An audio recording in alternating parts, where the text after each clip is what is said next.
This section examines vehicle heating and ventilation systems. To improve driver and passenger safety, a supply of fresh air is necessary to reduce fatigue and maintain comfort. Fresh air is drawn from outside, usually through ducts at the base of the windscreen, and directed to the passenger compartment. The air is then delivered through ducts and flaps, which are positioned to direct air to particular points inside the passenger compartment. These flaps can be controlled by cables, by vacuum servos, or by electric servos.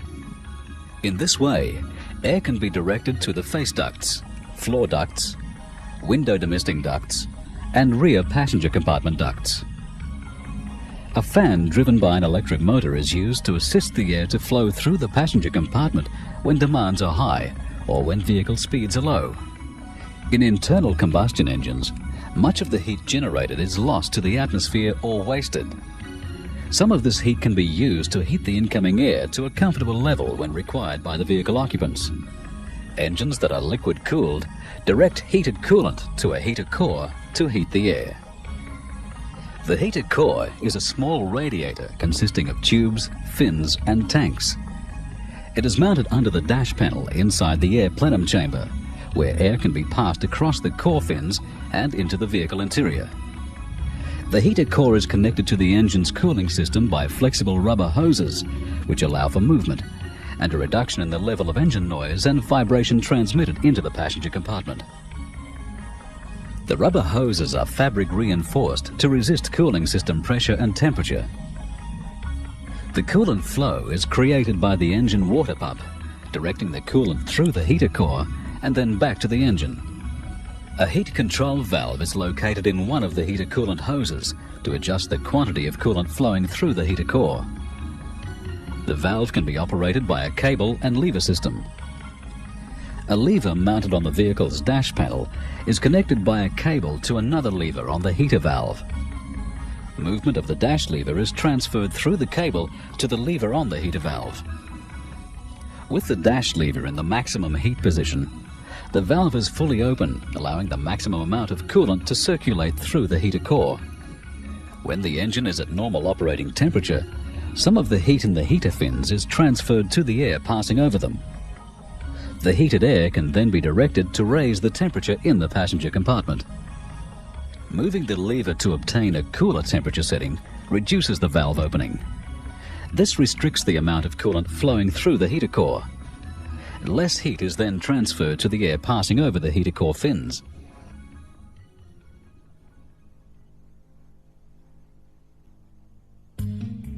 This section examines the basic principles of air conditioning. The function of the air conditioning system is to reduce the temperature inside the passenger compartment to a level that ensures passenger comfort. It achieves this by removing excess heat and transferring it to the outside of the vehicle. The removal of heat lowers the temperature and the vehicle interior becomes colder. Cold is simply a relative absence of heat, or can be regarded as a condition which exists after heat has been removed. Heat always travels from a hotter object to a colder object. This heat transfer can take place by one of three methods: conduction, convection, or radiation. Conduction is heat transfer by direct contact. Convection is the transfer of heat by circulation of convection currents in a gas or liquid. Radiation transfers heat in rays.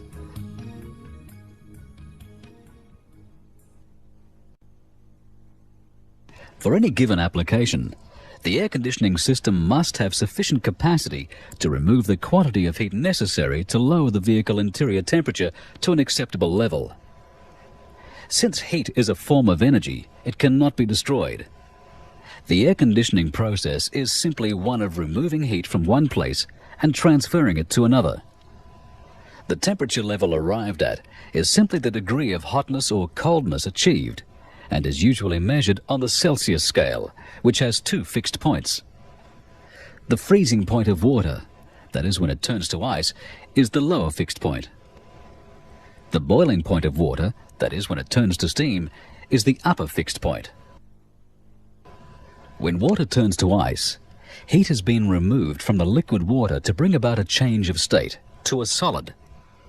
That is, when sufficient heat is removed from a body of water, its temperature will reduce to 0 degrees Celsius, and it will remain at 0 degrees until all the water has changed to its solid state, ice. For water to boil, heat has to be added to the water. While it is boiling, heat has to be added to it continuously to change its state from a liquid to a vapor. At standard atmospheric pressure, all the time the water is boiling, its temperature remains constant at 100 degrees Celsius until all the liquid has been transformed. If the water vapor is contained and the same amount of heat is removed from it, then it will condense back into a liquid.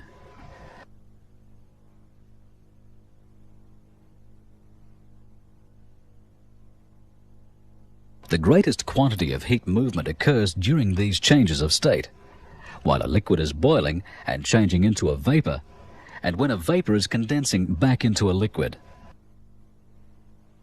This is known as latent heat. If a liquid is subjected to pressure, its boiling point is raised. Therefore, a higher temperature must be achieved to make it boil and change to a gas. Subjecting water in a closed container to a pressure of 100 kilopascals above atmospheric will raise its boiling point to approximately 120 degrees Celsius. Similarly, if the pressure in the container is reduced, then the boiling point will also be reduced.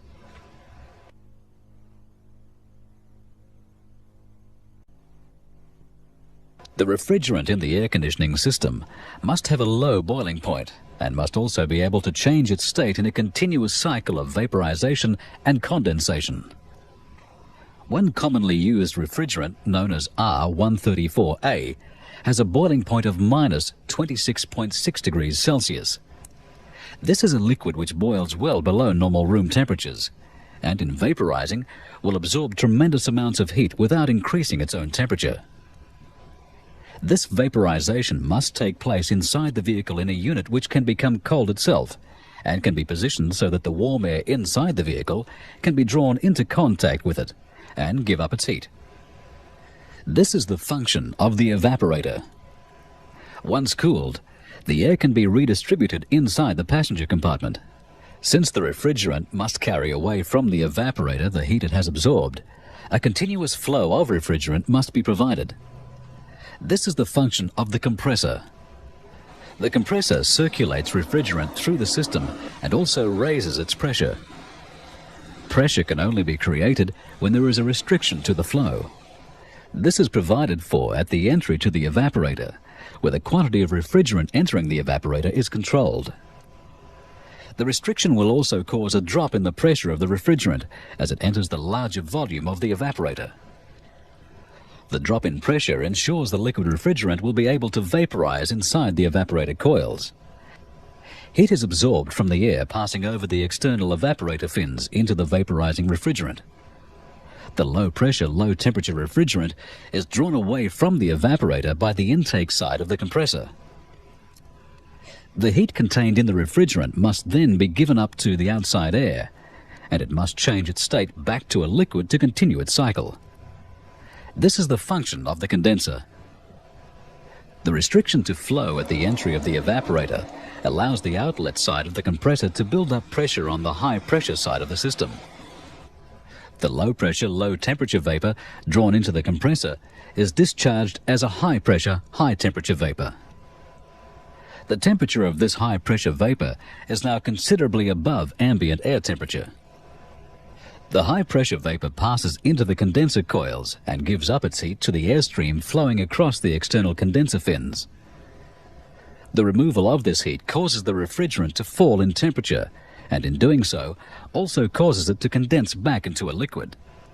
This happens within the condenser coils, and the high-pressure, still high-temperature liquid exits from the condenser to flow on through the system.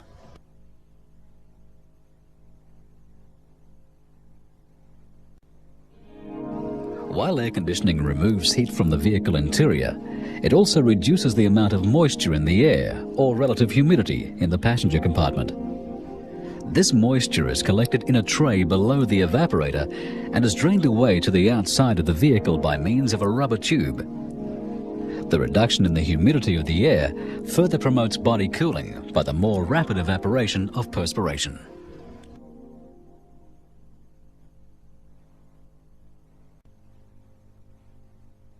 In a fixed orifice tube system, the components necessary for system operation are the condenser, the evaporator, the compressor, the orifice tube, the accumulator, connecting pipes and hoses, a thermostat, blower fans, and pressure switches.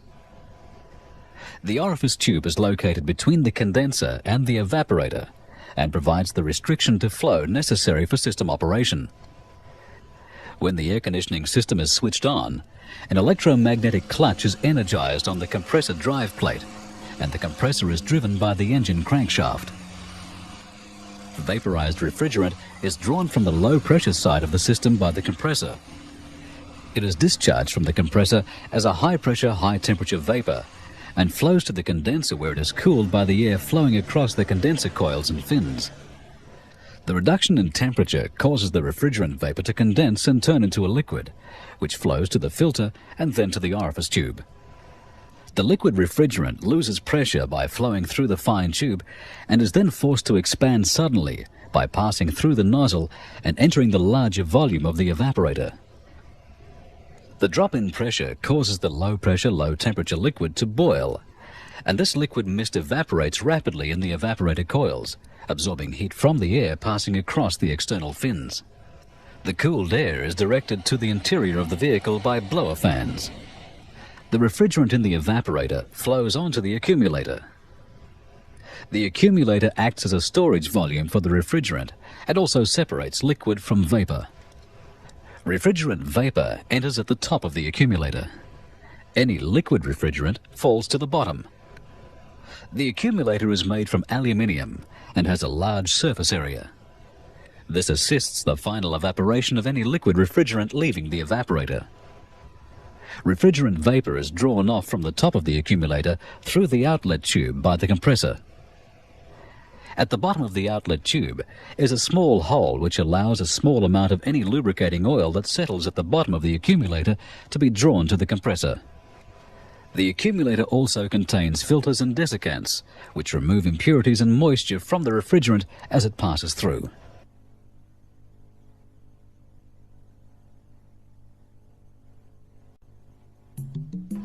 Control devices are fitted into the system to ensure maximum efficiency and to protect components from damage. A thermostat is used to sense the temperature of the evaporator fins and help ensure that they do not drop below 1 degree Celsius. If the temperature of the fins were to drop to 0 degrees Celsius or less, moisture condensing out of the air would freeze on the unit and block the airflow through the evaporator. When the fins of the evaporator drop to 1 degree Celsius, the thermostat contacts open. This breaks the electrical circuit to the compressor clutch and stops the compressor from circulating refrigerant. When the evaporator temperature rises, usually to about 4 degrees Celsius, the contacts close and the electrical circuit to the compressor clutch is restored. The fixed orifice tube cannot alter the amount of refrigerant entering the evaporator. Therefore, as extra cooling is required and the heat load on the system increases, the compressor cycles on for longer periods. As the heat load decreases, the compressor cycles off for longer. This cycling adjusts the system to the heat load. System protection against high pressures is provided by a high pressure switch mounted in the high pressure line between the condenser and the orifice tube. High temperatures and pressures may develop if the condenser is unable to transfer its heat effectively to the outside air. This may be due to blockage of the condenser fins or an inoperative electric fan. If this occurs, the high pressure switch open circuits the compressor clutch and prevents the compressor from circulating refrigerant. If a leak develops and the refrigerant is low in charge, a low pressure switch on the low pressure side of the system turns the compressor off when the system pressure falls below a set value. As lubricating oil is carried around the system by the refrigerant, This prevents damage to the compressor due to lack of lubricating oil.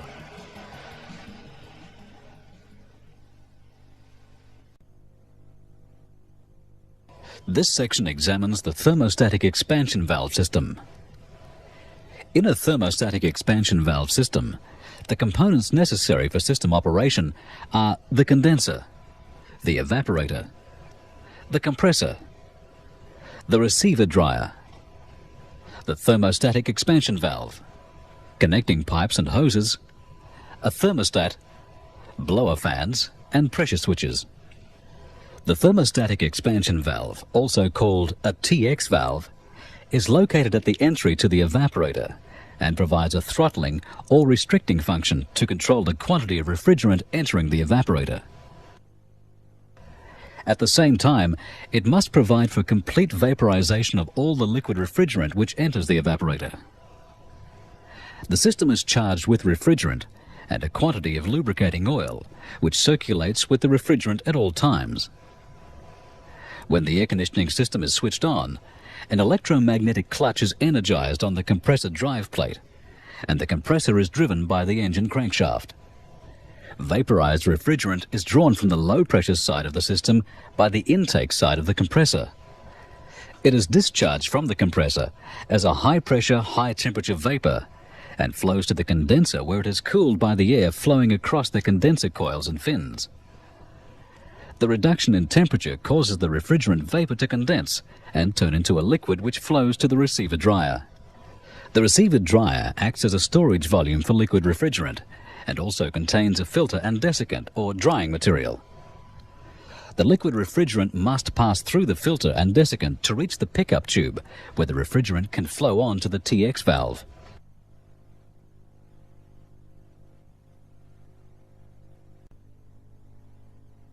At the TX valve, the amount of liquid refrigerant flow is determined by the action of a spring-loaded valve, which is controlled by different pressures on each side of a connecting diaphragm. The pressure in chamber A is determined by a temperature sensing bulb, which is taped to the evaporator outlet and insulated from air temperatures. The sensing bulb is filled with refrigerant and is connected to chamber A by a capillary tube. The temperature at the evaporator outlet determines the pressure in the bulb. Higher temperatures will give higher pressures, and this will tend to open the valve wider and allow more refrigerant to flow through. Lower temperatures will give lower pressures.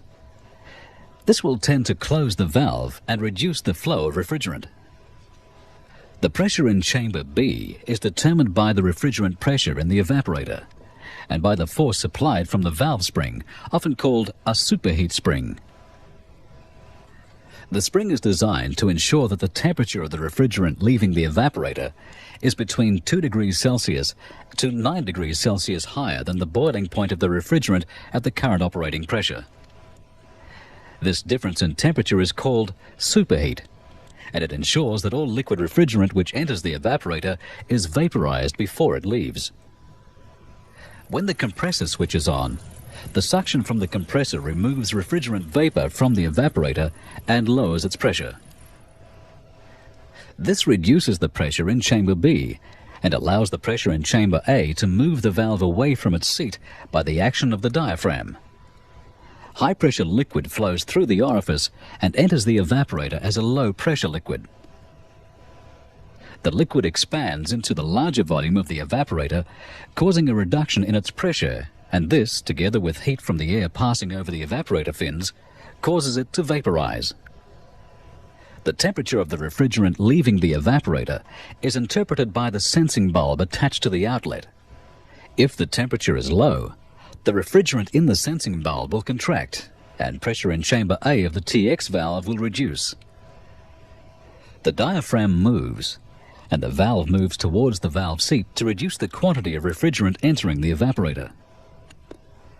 If the temperature is high, the refrigerant in the sensing bulb expands and exerts more pressure in chamber A, causing the valve to move away from its seat and allowing more refrigerant to enter the evaporator.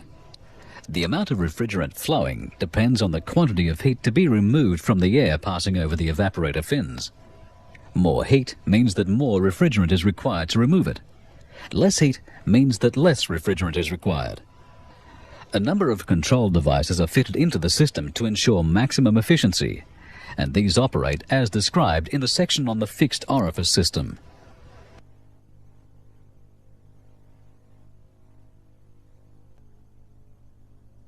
This section examines the electronic control unit for automatic air conditioning systems. An automatic air conditioner is a manual air conditioner and heating system equipped with sensors which detect changes in ambient temperature, cabin temperature, and solar radiation. The electronic control unit evaluates the signals from the sensors to determine the operating conditions and outputs actuators to move dampers and valves to control the throughput, temperature, and direction of the air delivered by the system.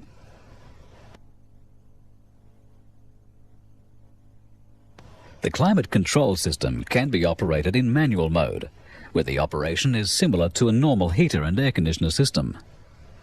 The driver determines where the air is delivered, the volume of air delivered, and its temperature. Or it can be operated in full automatic mode.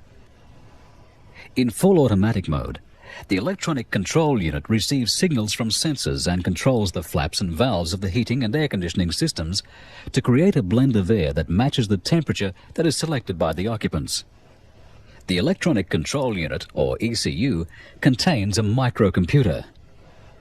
It is constructed from printed circuitry and has a large number of electrical components and electronic devices.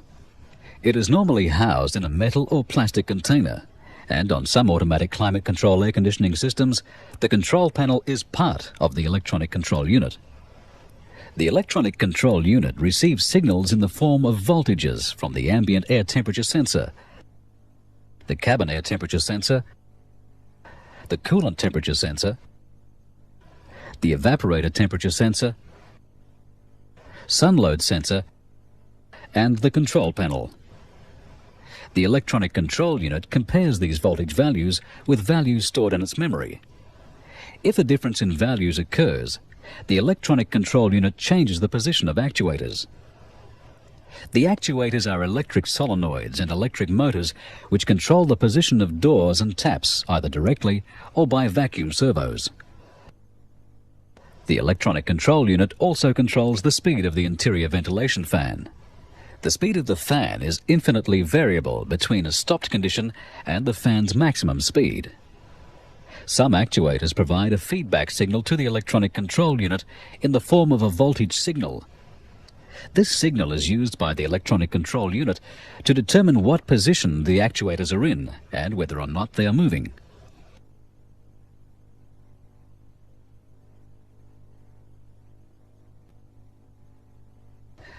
When placed in automatic mode, the electronic control unit uses the last operator desired cabin setting. For this example, 24 degrees Celsius. The electronic control unit checks the temperature of the outside air, called the ambient air temperature. This is registered by the ambient air temperature sensor at 28 degrees Celsius. The car is parked in bright sunlight, so the radiation from the sun has heated the cabin air temperature to 45 degrees Celsius. The sun load sensor registers that the vehicle is in bright sunlight. When the engine has started and the climate control system is functioning, the electronic control unit switches on the air conditioning compressor and increases the speed of the interior ventilation fan. Air is drawn into the fan either from outside the vehicle or from within the cabin. The air then flows through the air conditioning evaporator core where heat is removed. The cold air-conditioned air is directed by flaps and ducts throughout the cabin of the vehicle, absorbing heat from the vehicle cabin and occupants and thus lowering the temperature. The cabin air temperature is continually measured by the cabin air temperature sensor. When the cabin air temperature has been lowered to within approximately 2 degrees Celsius of the desired selection, the fan speed is gradually reduced. To achieve final control, the heater circuit may be opened and a blend door may be moved to direct some of the cold air-conditioned air through the heater core to provide fine temperature control. Both the fan speed and blend door openings are variable.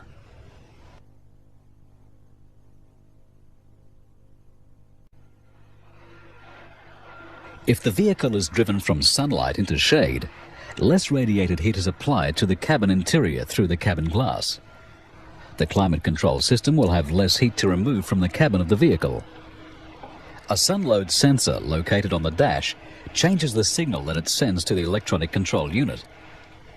The electronic control unit registers this change in signal and will usually increase the amount of air that can flow across the heater core to compensate for the lower amount of heat radiated into the cabin. As the vehicle is driven out of the shadow, the sun load sensor again changes its output, and this is registered by the electronic control unit. More sunlight means more heat radiated to the cabin interior through the cabin glass, so the amount of air flowing through the heater core may be reduced. Many electronic control units have a self-diagnostic function, which assists in locating faults that may be present in the electric system of the climate control system. Fault codes can be displayed on the vehicle's display screen. Each code represents a circuit and components whose signals are outside of the limits expected by the electronic control unit. The fault codes are stored in the electronic control unit's memory until they are cleared during servicing.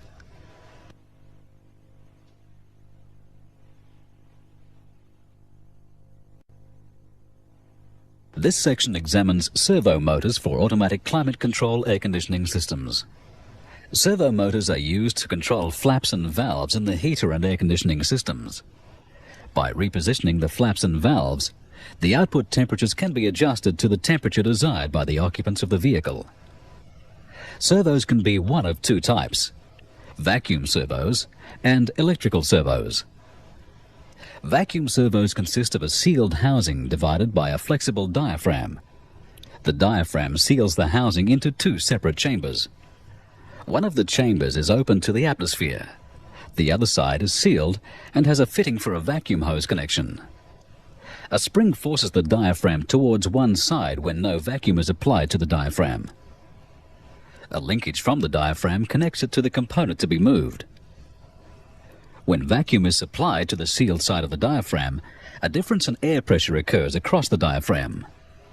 The force developed overcomes the spring force and the diaphragm moves, compressing the spring and moving the linkage. Admitting air to the vacuum side of the diaphragm allows the spring to return the diaphragm to the rest position. Some diaphragms use two sealed chambers, with neither end open directly to the atmosphere. When movement is desired, vacuum is applied to one side of the diaphragm and atmospheric air pressure to the other. The vacuum delivered to the diaphragm chamber can be controlled by a solenoid valve. When the electronic control unit wants to move a damper flap, it grounds the electrical circuit for the solenoid winding. Vacuum from a storage tank is applied through the solenoid valve to the diaphragm. To release the diaphragm, the electronic control unit open circuits the solenoid, and the diaphragm returns to the rest position.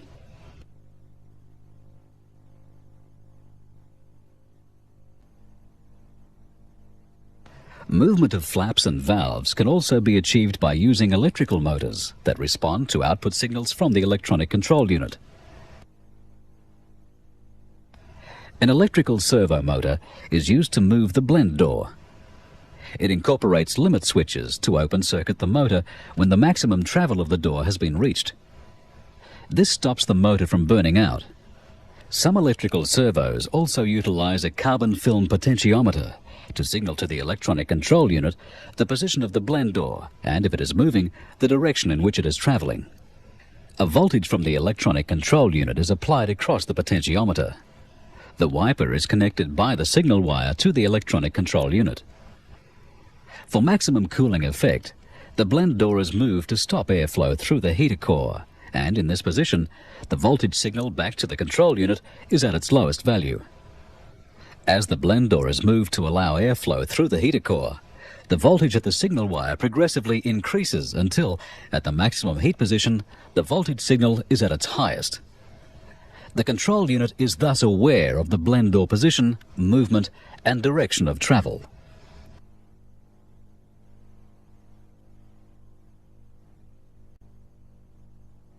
This section examines sensors for automatic climate control air conditioning systems. The electronic control unit needs to know the temperature of the outside air, the cabin air temperature, the temperature of the air conditioning evaporator, the temperature of the coolant circulating through the heater core, and if the vehicle is in bright sunlight. In most instances, the temperature sensors used in the climate control air conditioning system are thermistors. Although they may vary in appearance, their general operating characteristics are the same. These are solid-state electronic devices that change their resistance in response to temperature. As the temperature of the sensor increases, the resistance decreases. They are known as NTC resistors, as they have a negative temperature coefficient. When connected into a circuit, the sensor changes the voltage at the electronic control unit. The electronic control unit reads the sensor voltage as the temperature and compares this reading with information stored in its memory. The ambient air temperature sensor measures the temperature of the outside air. It is usually located in front of the air conditioning condenser, where the forward motion of the vehicle and the action of the condenser fans forces air over the sensor. If the outside air is cold, the resistance of the ambient air temperature sensor will be high, and the voltage at the electronic control unit will be high.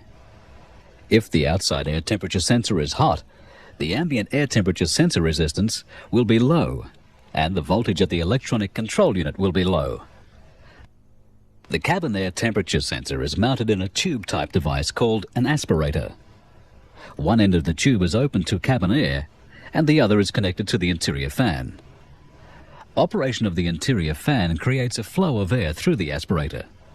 The temperature of the cabin air flowing through the aspirator controls the signal sent to the electronic control unit.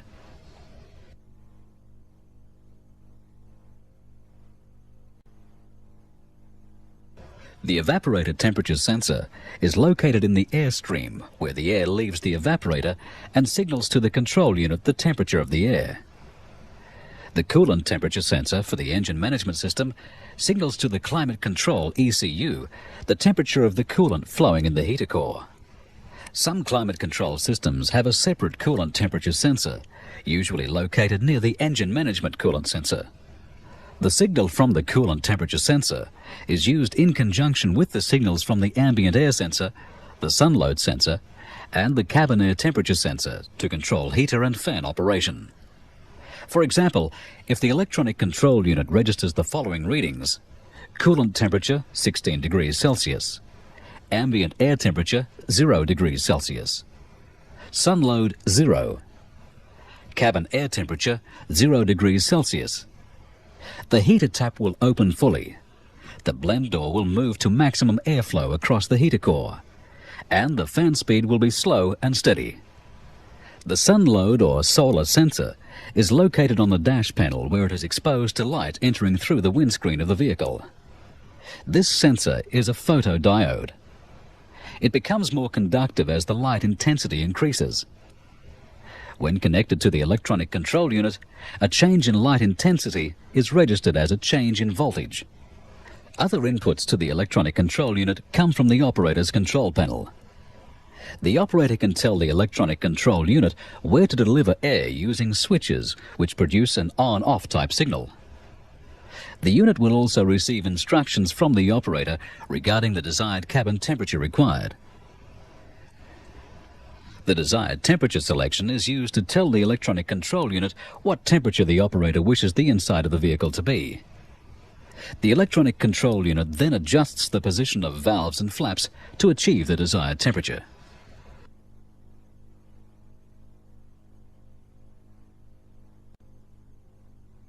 This section examines blower speed controls. The blower motor supplies the airflow to move air around the inside of the passenger compartment. It is located in the ventilation system before the air conditioning evaporator. In a manual air conditioner, the switch connects resistors in series with the motor to control its speed. The higher the resistance connected in series with the motor, the slower that motor will operate. Reducing the series resistance increases the motor operating speed. Most air conditioning systems use 2 resistors to give 3 driver selectable speeds of the fan motor. In climate control systems, the speed of the fan motor can be controlled electronically by the control unit modulating a pulse width signal. A longer pulse width will produce a higher fan speed.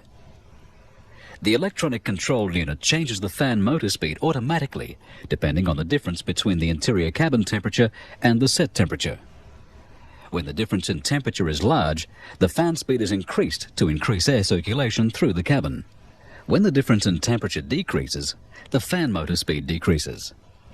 This gives an infinitely variable fan speed between 0 and maximum speed.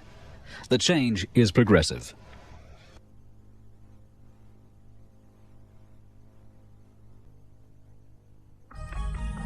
This section examines air conditioning compressors. The air conditioning compressor circulates refrigerant through the air conditioning system. It is normally driven by a belt from the engine crankshaft. 4 basic types are used: reciprocating piston, rotary vane, scroll, and axial piston. The axial piston type is one of the most common. The cylinders are placed around the drive shaft and parallel to its axis. Each cylinder has a double-ended piston, allowing a separate pumping chamber at each end of the cylinder. Each pumping chamber has a set of inlet and discharge valves. The inlet reed valves are connected to the inlet port of the compressor by drillings. The discharge valves are connected to the discharge port also by drillings. A swash plate is attached to the drive plate at an angle. Rotation of the drive shaft causes the outer edge of the swash plate to constantly change its linear position. The pistons are connected to the outer edge of the swash plate by swiveling ball joints. The action of the plate and ball joints continually moves the pistons back and forth in the cylinder. As the volume above a piston increases, the refrigerant is drawn into the cylinder through the inlet reed valves. When the volume above a piston reduces, the refrigerant is forced out of the cylinder through the discharge reed valves. As one end of the cylinder is on the intake stroke, the other end is on the discharge stroke. This dual pumping action occurs in each cylinder during each revolution of the crankshaft.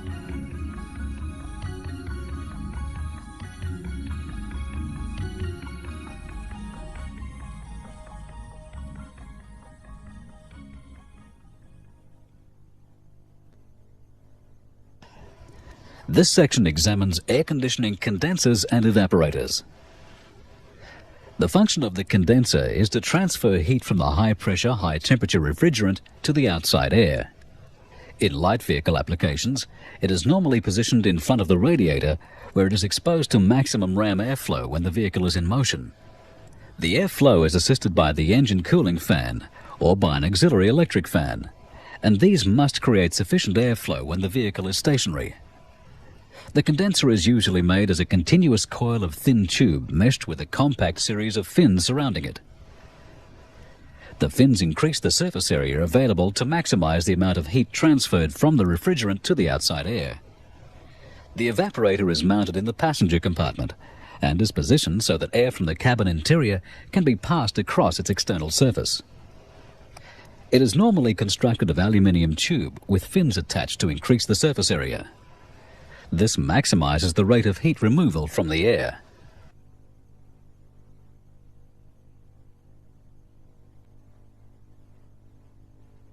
This section examines air conditioning receiver dryers.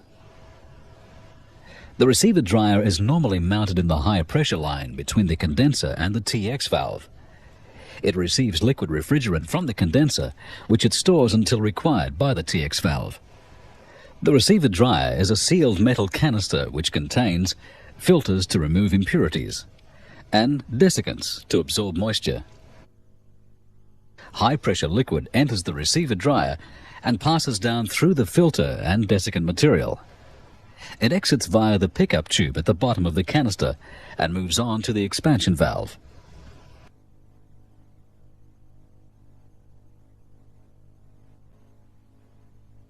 This section examines air conditioning hoses and pipes.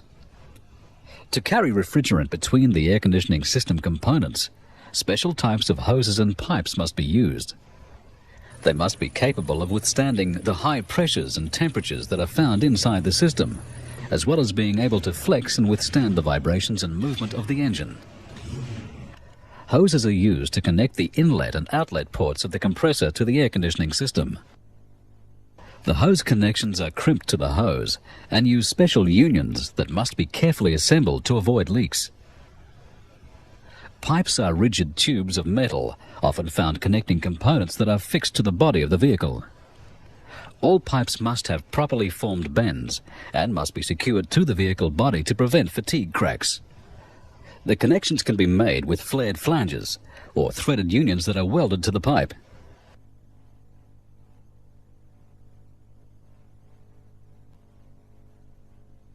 The thermal expansion valve, the TX valve, is constructed of cadmium-plated steel or of aluminium. 3 types are commonly used. These are internally equalized, externally equalized, and H-block.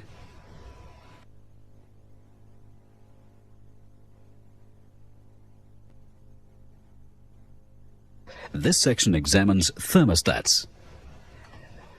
When warm air passes across the evaporator fins, the cooling action causes water vapor in the air to condense and adhere to the fins in the form of water droplets.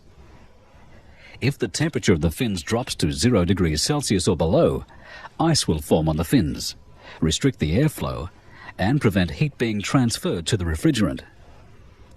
A thermostat is used to monitor the temperature of the evaporator fins and control system operation within set limits. The bellows type has a capillary tube that is placed about 25 millimeters into the evaporator core so that it contacts the fins. The capillary tube and bellows are sealed and filled with a temperature-sensitive fluid, which expands and contracts with temperature changes. This increases or decreases the pressure in the bellows. The bellows is positioned to open and close a set of contacts which form part of the electrical circuit to the compressor clutch. Springs connected between the bellows contact frame and the thermostat housing try to keep the contacts open. Pressure in the bellows tries to force the contacts closed. When the temperature at the evaporator fins falls below the minimum setting, the fluid in the capillary tube contracts, reducing the size of the bellows. The springs mounted on the pivoted frame move the frame to open the contacts and break the electrical supply to the compressor clutch. The compressor stops circulating refrigerant around the system and the temperature of the evaporator fins begins to rise. This increased temperature is applied to the fluid in the capillary tube, causing an increase in pressure at the bellows. The bellows pushes on the pivoted frame against the spring force and closes the contact points to complete the circuit to the compressor clutch once more. Circulation of refrigerant is resumed and system operation recommences. The thermostat usually cycles the system between a minimum of 2 degrees centigrade and a maximum of 8 degrees centigrade to maintain the evaporator at the required temperature.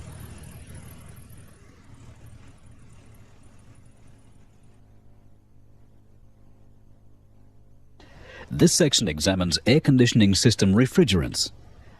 The refrigerant used for many years in automotive air conditioning systems is a substance known as dichlorodifluoromethane, commonly referred to as Freon, or R12. It is one of a group of gases called CFCs. R12 has the following properties. It is non-flammable, non-toxic, is stable at all temperatures, does not react with aluminium, steel or copper, and it is soluble in mineral oils. It also has a low boiling point and vaporizes at minus 30 degrees Celsius. However, it has recently been found to be harmful to the environment, and a number of alternative refrigerants have been considered to replace R12. The most practical of these being a liquid known as R134A. R134A is a refrigerant suitable for use in automotive air conditioning systems. It is an HFC, or hydrofluorocarbon. It does not contain the ozone-depleting chlorine atom. R134A has a boiling point of minus 26.2 degrees Celsius. All its other refrigerant characteristics are similar to R12. The only difference being that its operating pressures and temperatures in the evaporator and condenser are slightly higher than for R12. There are important differences in their chemical properties. Unlike R12, R134A is not soluble in mineral oils, so new compressor lubricating oils have been developed. To prevent the wrong lubricant or refrigerant being installed during servicing, the service ports on air conditioning systems have been changed so that the service equipment for an R12 system cannot be connected to an R134A system.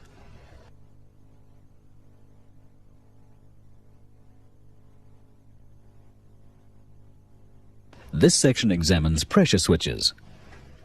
High pressures and low pressures can cause severe damage to air conditioning system components. High pressure switches are mounted in the high pressure side of the system and have their switch contacts in series with the compressor clutch circuit. If the pressure exceeds the switch setting, the switch will open circuit the compressor clutch and the compressor will stop circulating refrigerant. Low pressure switches are mounted in the low pressure side of the system and are also connected in series with the compressor clutch. Low pressures can occur in air conditioning systems when the refrigerant has escaped. With no refrigerant flowing, lubricating oil flow is also reduced, and this can damage the compressor. Low pressure causes the contacts in the low pressure switch to open and break the electrical supply to the compressor clutch and stop its operation.